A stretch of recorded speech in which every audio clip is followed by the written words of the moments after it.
Bismillahirrahmanirrahim. Today we will talk about the simple pendulum. It is a very important topic and it is of class 10th physics.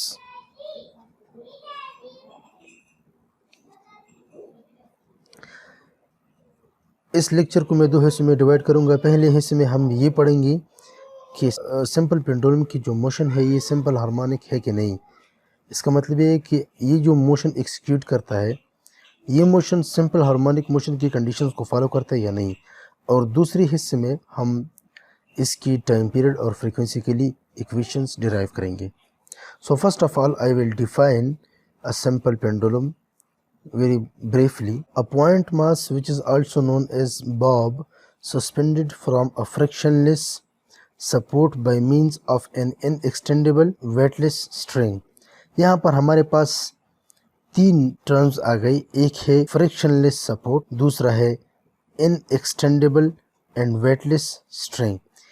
इन तीनों को मैं अभी बारी बारी यहाँ पर एक्सप्लेन करूँगा कि इसका मतलब क्या है। तो फ्रिक्शनलेस सपोर्ट से हमारा यहाँ पर मतलब ये है कि frictionless support the support which does not oppose the motion of the Bob.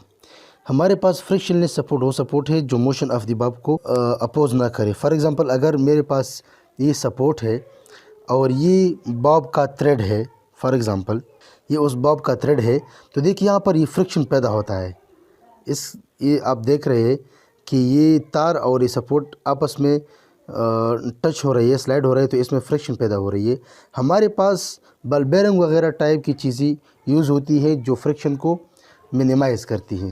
In extendable string हमारे पास वो स्ट्रिंग है अगर हम इस पर फोर्स अप्लाई कर ले जिसकी लेंथ में चेंज ना आता हो। अब रबड़ आप ले ले, ये एक्सटेंडेबल है क्योंकि अगर आप इस पर फोर्स अप्लाई कर ले तो इसमें स्ट्रेच पैदा होती है, मीन इसकी लेंथ में इजाफा होता है। लेकिन इन एक्सटेंडेबल स्ट्रिंग हमारे पास वो स्ट्रिंग है कि लेंथ में कोई इंक्रीज़ या डिक्रीज़ ना आता हो with the application of force. अगर हम उस स्ट्रिंग पर फोर्स अप्लाई कर ले तो उसकी लेंथ में कोई चेंज ना आ रहा हो। No change occurs in the length of the string due to applied force या लेंथ रिमेन्स कांस्टेंट। वो स्ट्रिंग जिसकी लेंथ हमेशा कांस्टेंट रहती है, इसको हम कहते हैं इन एक्सटेंडेबल स्ट्रिंग।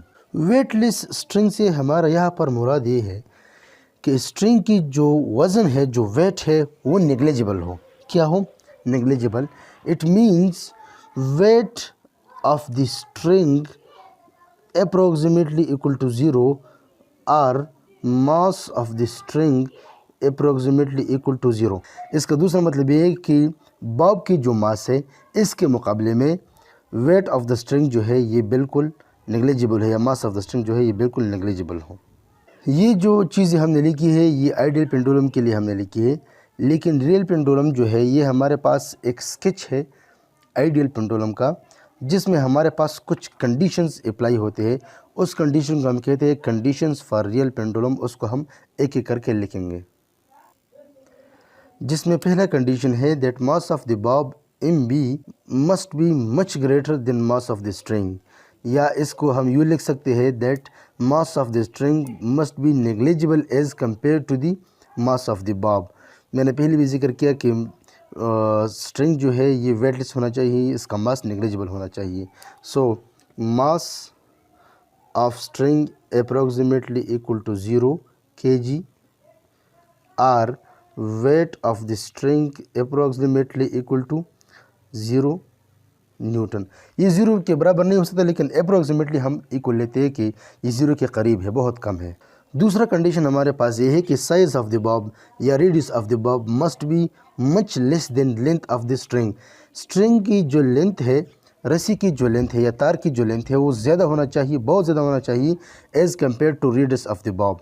मतलब बॉब की जो साइज़ है वो कम होना चाहिए लेंथ ऑफ द स्ट्रिंग से, ठीक है, इसका ज़्यादा इफेक्ट नहीं होना चाहिए। चूँकि हम साइज़ ऑफ द बॉब में रेडियस ऑफ द बॉब लेते हैं, या इसलिए यहाँ पर मैंने आर बी लिखा है, रेडियस ऑफ द बॉब मैंने यहाँ पर लिखा है, और एल इसका मतलब है लेंथ ऑफ द स्ट्रिंग। और तीसरा और आखिरी कंडीशन जो है वो ये है कि length of the string must remain constant. String की लेंथ में चेंज नहीं आना चाहिए। इसको मैं टाइम पीरियड कि इक्वेशन डिराइव करने के बाद एक्सप्लेन करूँगा कि इसका वजह क्या है। लेकिन ये 3 कंडीशन आपने याद रखने हैं। String mass of the string approximately equal to 0 or weight of the string approximately equal to 0. Size of the bob must be less than size of the string or length of the string and length of the string must remain constant. हम पहले ये proof करेंगे कि simple pendulum जो motion execute करता है ये simple harmonic motion की कंडीशन को फॉलो करता है कि नहीं। और आप लोगों को पता है कि सिंपल हार्मोनिक मोशन की जो कंडीशन है वो हमारे पास है acceleration is directly proportional to the displacement from mean position but both are in opposite direction. Acceleration और डिस्प्लेसमेंट क्या होंगे, हमेशा अपोजिट डायरेक्शन में होंगे। एक्सेलरेशन ज़्यादा हो रही है तो डिस्प्लेसमेंट भी ज़्यादा हो रही है, लेकिन दोनों का डायरेक्शन जो है वो अपोजिट होगा। अगर डिस्प्लेसमेंट इस डायरेक्शन में है तो एक्सेलरेशन इस डायरेक्शन में होगा, ये एक्सेलरेशन हो गया, ये डिस्प्लेसमेंट हो गया। या अगर डिस्प्लेसमेंट इस डायरेक्शन में है तो एक्सेलरेशन इस डायरेक्शन में होगा। दोनों इक्वल होंगे लेकिन दोनों की मैग्नीट्यूड साइमल्टेनियसली इंक्रीज डिक्रीज होगी। इसका ये मतलब है।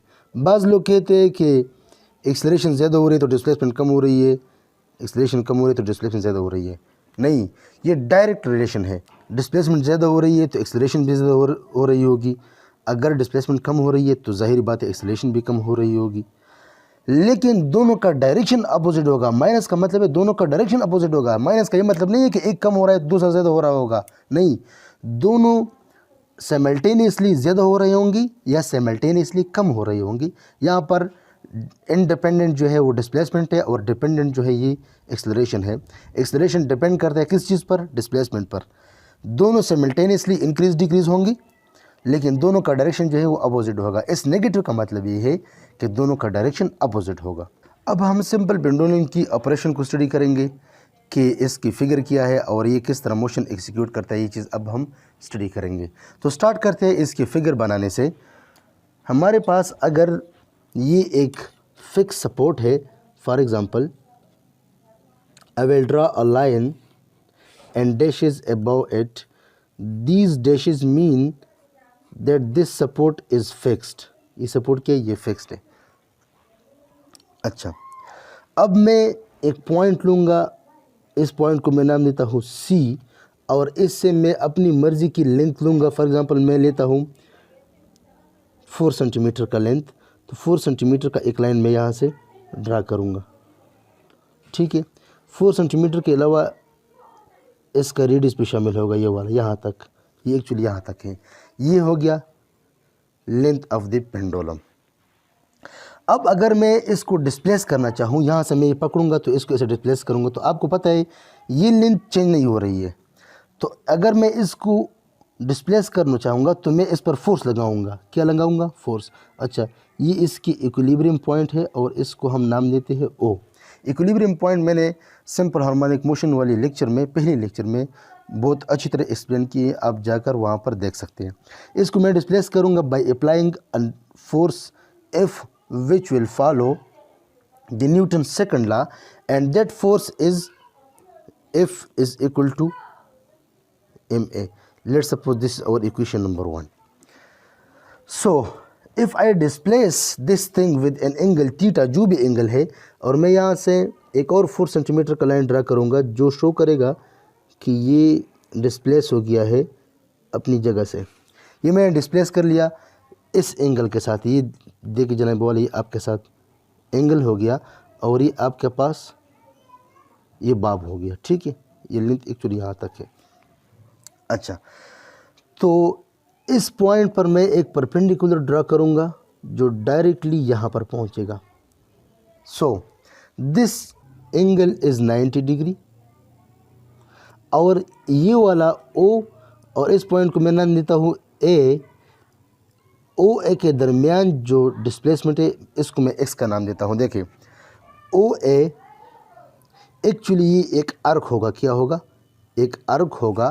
This is approximately equal to line segment O ए।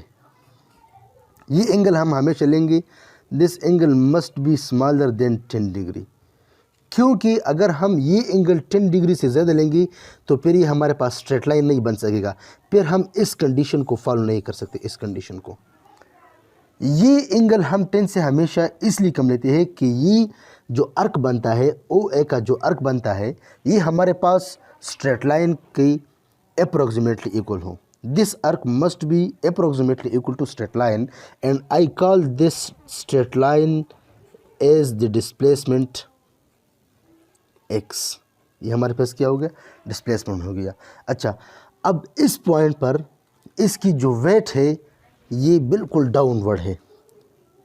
इस ऑब्जेक्ट की जो वेट है ये बिल्कुल डाउनवर्ड है। अगर मैं इस तरह ड्रा कर लूँ तो ये इसका वेट हो गया, which is equal to mg। अब इसको हम रिजॉल्व करेंगे कंपोनेंट्स में। इसको हम क्या करेंगे, कंपोनेंट्स में रिजॉल्व करेंगे।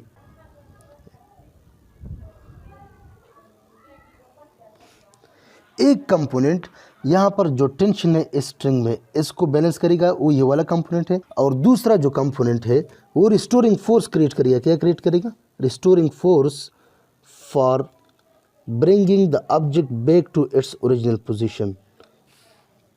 सो देखिए, ये एंगल और ये एंगल आपस में बराबर हो गई।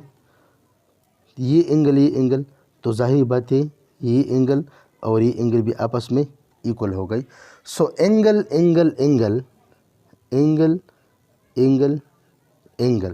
ये कंडीशन फॉलो हो रही है। ट्राइंगल, अगर इसके मैं नाम दे दूँ पी क्यों, ये हमारे पास ट्राइंगल हो गया O C A. Triangle O C A is congruent to triangle A P Q. ये हमारे पास दो ट्राइंगल है और कंडीशन क्या फॉलो हो रही है, एंगल तीनों एंगल आपस में सेम है दोनों ट्राइंगल के, तो दोनों ट्राइंगल आपस में कंग्रुएंट हो गई। याद रहे, कंकरेंट नहीं, कंग्रुएंट। अच्छा, तो इसका मतलब है अगर इसको हम रिजॉल्व करेंगे तो इस एंगल का हम cos थीटा लेंगे। क्या लेंगे, cos theta. This is equal to base divide by hypotenuse which is equal to base. इसमें क्या है, बेस हमारे पास एडजेसेंट साइड है of the angle A Q, line segment A Q divide by hypotenuse हमारे पास लाइन सेगमेंट ए पी है, A P. cos theta this is equal to, ये देखे हमारे पास ए क्यू अपनी जगह पर डिवाइड बाय ए पी हमारे पास क्या है, ये वेट ऑफ द ऑब्जेक्ट है। This is equal to A Q line segment is actually equal to weight of the bob multiply by cos of the angle theta. So ये वाला जो component है ये वाला W B into cos theta, this is equal to actually tension in the string.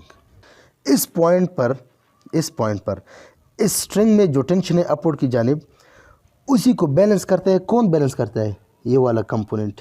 इसको कहते हैं W cos theta. ये वाला कंपोनेंट जो है, तो हमारे पास एक और इक्वेशन आ गई और इस इक्वेशन को हम लिखेंगे as tension in the string is balanced by weight of the bob into cos of the theta. Cos component of the weight of the bob balances tension in the string. अच्छा, अब ये वाला component जो है, ये P Q वाला, ये component क्या करता है, अब हम इसकी तलाश करेंगे। इसको हम डिराइव करते हैं। For the sake of simplicity, I am using this pencil because this is geometry. So geometry में हम ज़्यादातर पेंसिल को इस्तेमाल करते हैं। अच्छा, अब साइन फंक्शन लेते हैं। Sine of the angle theta this is always equal to perpendicular divide by hypotenuse. अब देखिए परपेंडिकुलर क्या है, किसी भी राइट ट्राइंगल में थीटा के सामने वाला जो साइड है वो परपेंडिकुलर होता है और वो हमारे पास क्या है, पी क्यू। क्या है, P Q. So sine theta is actually line segment P Q divide bye, और हाइपोटेन्यूज हमारे पास क्या है, ए पी। हाइपोटेन्यूज हमारे पास AP है. So sin theta, this is actually PQ divided by weight of the bob. So PQ, this is actually equal to W into sin theta, where W is weight of the bob. अब देखिए ये किस direction में act करता है, ये इस direction में एक्ट करता है इक्विलिब्रियम पोजीशन की तरफ. तो ये क्या करता है, एक्चुअली ये इस बाब को वापस लाने में मदद करता है अपनी इक्विलिब्रियम पोजीशन को. This component brings the bob back to its original position. It restores the position of the bob. So therefore this component is also known as restoring force. इसको क्या कहते हैं, restoring force भी कहते हैं. इसको मैं इक्वेशन 2 का नाम देता हूँ. तीसरा इक्वेशन हमारे पास आ गया, that restoring force is actually equal to weight of the bob into sin theta, or in other words I can write if restoring is actually mg sin theta. This is equation number 3. Now this is force which is applied force, this is restoring force. Applied force हमेशा equilibrium position से extreme position की तरफ हम apply करते हैं, because we apply force in this direction. You apply force in this direction, and this restoring force brings back the bob to its original position. So it acts from right to left. So both are in opposite direction. इन दूसरे अल्फाज में यहाँ पर acceleration maximum भी होता है. कैसे, इसकी डायरेक्शन में चेंज आता है, मोशन की डायरेक्शन में. पहले इसकी वेलोसिटी इस डायरेक्शन में होती है, यहाँ पर पहुँच कर जब वापस आते हो तो इसकी वेलोसिटी की डायरेक्शन ये होती है. वेलोसिटी में चेंज क्या होता है, मैक्सिमम होता है. So both are forces I can write if applied is actually equal to minus if restoring. So I can compare MA is equal to mg sin theta. So M will be cancelled. A is equal to g sin theta. Sorry यहाँ पर minus लगाना भूल गया हूँ. So this is equation number. ये हमारे पास आ गया इक्वेशन फॉर एक्सेलरेशन.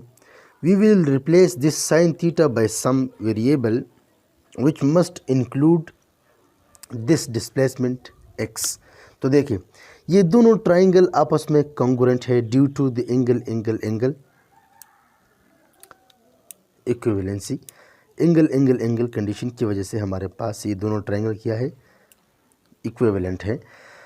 तो मैं triangle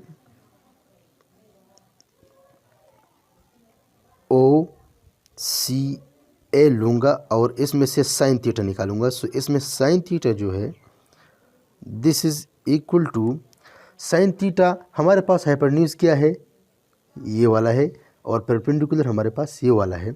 so sine theta is actually perpendicular which is x divide by hypotenuse which is equal to L. So I will replace this sine theta in this equation. So A is equal to minus G into x by L, or I can write A is equal to minus G by L into x. Furthermore, I can write A is equal to G by L into minus x. G is constant और हमने ये condition लगाई थी कि length of the string must remain constant. So I can right A is equal to some constant into minus x. So I can convert this equality and constant into proportionality, and A is proportional to minus of the x. This equation proves that motion of the simple pendulum is simple harmonic motion, क्योंकि ये इस condition को follow करता है. और इसी equation को use करके हम क्या करेंगे, time period for simple pendulum निकालेंगे.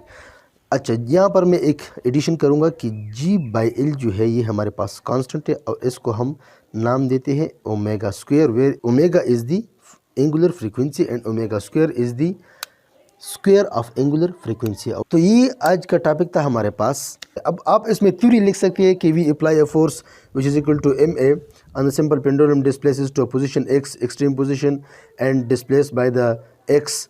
So we will resolve the weight of the bob into two components. One component will balance tension in the string, which is equal to WB cos theta, and the second will bring the bob to its original position, or it will restore the position of the bob, which is restoring force WB sin theta. इन दोनों को compare कर लिए। इसके बाद simple math से आपने जिस तरतीब से मैं गया हूँ उस तरतीब से आपने लिखना है। स्पेस कम होने की वजह से मैंने यहाँ पर कुछ मिक्सिंग की है, लेकिन आपने तरतीब से लिखना है अपनी नोटबुक में। अगले लेक्चर तक के लिए इजाज़त चाहता हूँ। अल्लाह हाफ़िज़।